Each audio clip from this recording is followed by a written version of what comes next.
제12대 제주도의회가 출범했습니다. 지난주 의장단 선출에 이어 상임위원장단을 선출하며 원구성도 마무리됐는데요. 이번 주 7시 뉴스 제주에서는 각 당의 도의회 원내대표와 함께 앞으로 4년 동안의 각오, 또 주요 현안에 대한 입장 들어볼까 합니다. 오늘은 양영식 더불어민주당 원내대표입니다. 안녕하십니까? 네, 안녕하세요. 네. 늦었지만 재선 축하드리겠습니다. 네, 감사합니다. 네. 민주당 원내대표라는 중책을 맡게 되셨는데 어깨가 또 많이 무거우실 것 같아요. 예, 어깨가 너무 무겁습니다. 네. 저희 민당 의원이 이제 27명이나 이렇게 되는데요.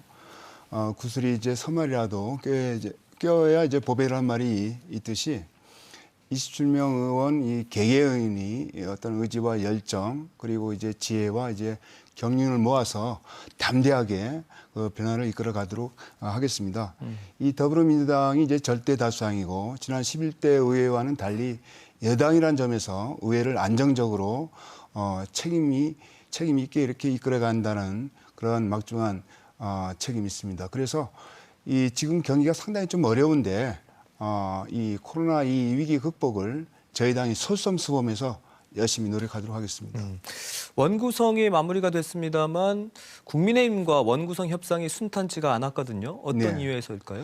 그리고 이 처음부터 이제 쉽지는 않았습니다. 아무리 그 어려운 협상이라 할지라도 이 대화 타협을 통해서 합의를 이끌어내는 것이 의회 민주주의가 아니겠습니까? 네. 그 협상 과정에서 좀 우려스러웠던 것은 지금 이 도민들이 상당히 좀 경기가 어렵고 속이 타들어가는데 의회가 이제 자리 다툼하는 그런 모습을 보니까 좀 걱정이 됐고요. 다행히 7월 1일 날 이 원구성이 좀 마무리가 되고 좀 아쉬웠던 점은 너무나 이제 이 개원을 앞두고 바로 이렇게 협상이 진행이 돼서 시간적으로 상당히 좀 촉박했다라는 점이 좀 아쉽죠. 네. 그래서 민주당이 상임위원장 5석을 확보를 했고 예결위원장 같은 경우에는 양 당이 1년씩 번갈아 가면서 맡기로 했지 않습니까? 예, 지금 예. 그래서 농수축 경제위원장만 국민의힘이 맡게 됐는데 네, 그래요. 이번 협상 결과 어떻게 보시나요? 그래요. 이 어떤 그 정치적인 협상도 서로가 만족할 수 있는 협상 결과물은 없다고 봅니다. 그쪽 의원총회에서도 그렇고 저희 그 의원총회 그 추임 과정에서 많은 그 성토들이 좀 있었습니다. 물론 각 의원들이 입장에 있어서는 뭐 부족하고 미흡하고 불만족스럽겠지만 제가 보기에는 이제 그 도민 입장에서 도민 눈높이에서 봤을 때는 합리적인 그런 원구성 협상물이 아닌가 좀 생각을 해봅니다. 그런데 이제 상임위원회 배정을 놓고 민주당 내에서 재선 의원들의 반발이 좀 있었던 걸로 알고 있는데 이거는 왜 그런지 여쭤봐도 될까요? 그래요. 사실 이제 도의회 대표는 이제 의장님이고 이 의원들 이 대표는 이제 원내대표인데 네네. 사실 이제 상임위원회 이제 배정 위원을 이렇게 배정함에 있어서는 여지껏 그 관례가 이제 그 의장이 원내대표랑 이렇게 같이 협의를 통해서 이렇게 결정을 이루었는데 어떻게 된 게 의장님이 그걸 까먹었는지 원내대표를 배제하고 이렇게 결정을 한 데에서 좀 아쉬움이 좀 컸었죠. 그래서 어제 또 그렇게 또 속상해서 또 나가셨군요. 네. 자, 민선 8기 오영훈 도정의 첫 번째 추경 예산안이 역대 최대 규모로 편성이 됐습니다. 네, 7조 한 그렇습니다. 2,400억 정도로 기억을 하고 있는데 예. 이번 추경 어떻게 평가하시는지요? 규모가 500억이죠. 8,500억 이 원. 늘어난 거죠. 예, 그렇죠. 네. 이게 지난 2021년 제1회 이 추경 규모를 보면 4천억 그 수준이거든요. 네. 그렇다면 이제 지난해와 비교했을 때 이제 2배 이상이 증액된 것인데 이것은 이 민선 8기 오영훈 도정이 어떤 코로나 위기 극복에 대한 강한 의지 단면을 보여주는 것이다. 이렇게 보고요. 저는 이제 개인적으로는 이제 소상공인과 이제 자영업자들이 경영 안정화가 상당히 좀 시급하다고 이렇게 보고요. 그래서 이제 이 대출 상환 기간 연장이라든가 아니면 이자 차익 보전 같은 그런 특별 금융 지원 방안이 시급히 마련돼야 된다고 봅니다. 네. 오영훈 도지사는 이제 늘어난 8,500억 원의 추경 예산안 중에 3,000억 원 이상을 네. 코로나 위기 극복을 위한 민생경제 회복에 쓰겠다라고 밝혔는데 그럼 도의회에서는 예산 심사 과정에서 어떤 점을 좀 집중적으로 살펴볼 계획인가요?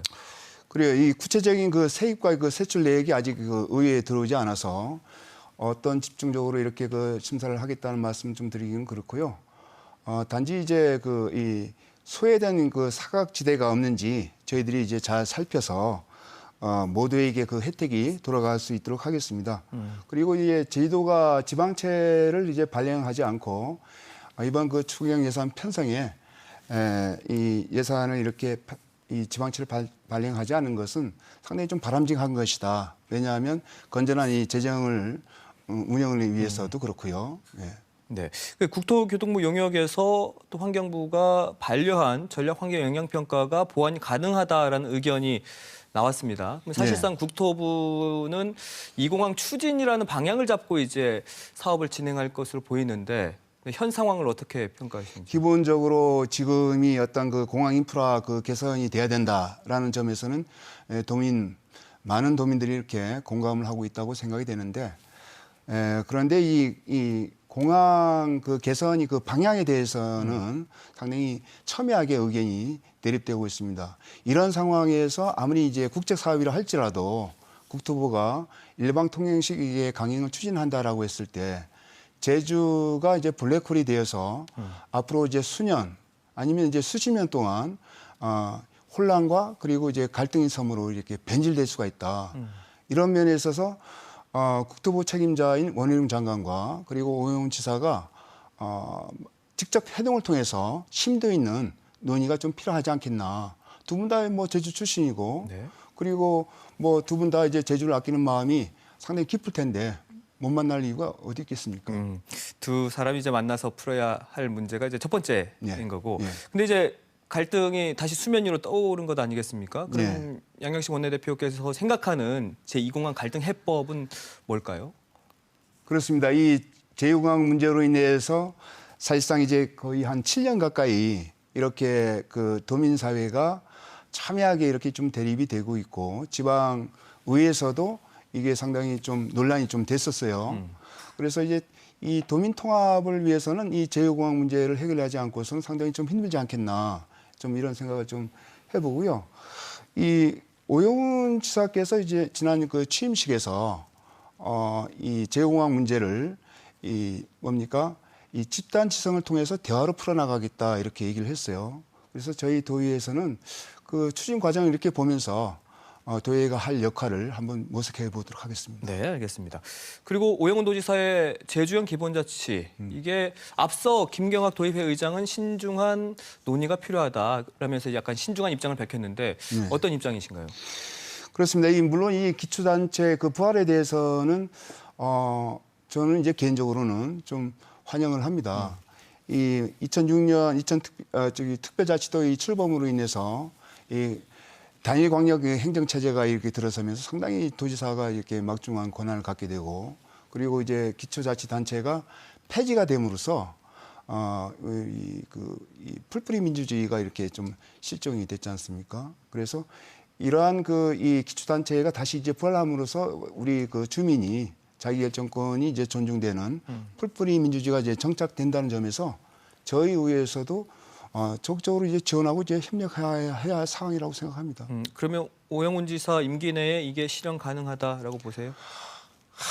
이게 사실 이 도민 공론화 후에 2년 후에 이제 대안을 제시하고 그 다음에 이제 4년 후에 지방자치단체장을 주민이 직접 선출한다는 그런 목표를 인수위원회에서 이제 제시를 했어요. 그러니까요.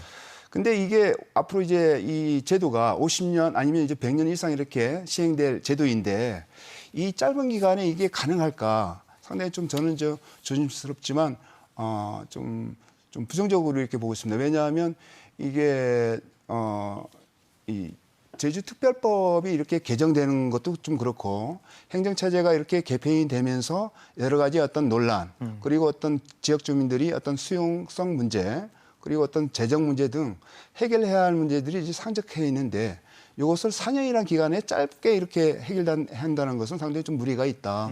저는 개인적으로 그렇게 봅니다. 그러니까 필요하긴 하지만 당장 4년 후에 지방선거에서는 좀 시기상조다. 예. 네. 그 11대 도의회에 비해서 12대 도의회를 보면은 뭐 초선 의원, 또 여성 의원, 청년층 의원들이 많이 늘었거든요. 네. 뭐 기대하는 것도 물론 있겠지만 다소 걱정하시는 분들도 계시더라고요. 그렇습니다. 이 민주당 의원만 보더라도 이제 여성 의원이 이제 6명이 입성을 했고 젊은 청년층 우리 의원들이 이제 12대에 이제 대거 입성을 했는데 제가 이렇게 보니까 이제 이 12대 의원 전체 의원 그 연령대도 상당히 좀 낮춰졌더라고요. 한 50대 초반으로 이렇게 낮춰졌고 해서 앞으로 도의회가 상당히 좀 역동성으로 이렇게 좀 변할 수 있다 이렇게 좀 생각이 되기도 하고 저는 이제 개인적으로 우리 청년들이 이제 의회에 와서 어떤 좀 우려보다는 상당히 좀 긍정적으로 이렇게 바라보고 있습니다. 요즘 시대가 이제 5G 시대 아니겠습니까? 아주 이제 이 디지털에 이렇게 능숙한 이런 그들이 어떤 의지와 열정 그리고 소신 이런 것을 감안하면 그들이 제주 정치, 젊은 정치에 있어서 상당히 좀 성공적으로 앞으로 이제 4년을 이룰 수 있지 않겠나 좀 생각합니다. 알겠습니다. 그럼 12대 도의회에서 꼭 성과를 내고 싶은 뭐 정책이나 현안, 과제가 있을까요? 저는 우리 인류가 해결해야 할 그 과제 큰 두 가지 과제가 있는데 기후 위기 문제고 하나는 이제 인구 문제가 아닌가 좀 생각합니다. 2000년대 되면 대한민국 인구가 2천만 명 시대로 이렇게 접어든다고 하는데 그렇게 된다라면은 수도권 이외의 지방이 웬만한 소도시는 이제 소멸한다는 얘기입니다. 그래서 저는 이제 제주시가 앞으로 미래에 경쟁력 있는 도시로 이렇게 만들고 싶다.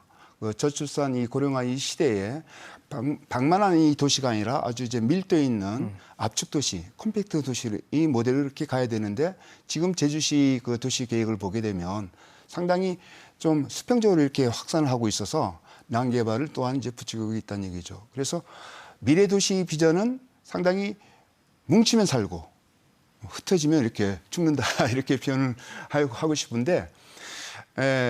선진 도시 도시들이 이를테면 이제 뭐 파리 이제 15분 프로젝트와 같은 그런 이 컴팩트 도시 모델을 이렇게 가고 있기 때문에 지금 민선 8기 이 오영훈 도정이 그 핵심 공약 가운데 하나가 뭐가 있냐면 스마트 그린 15분 프로젝트가 있어요.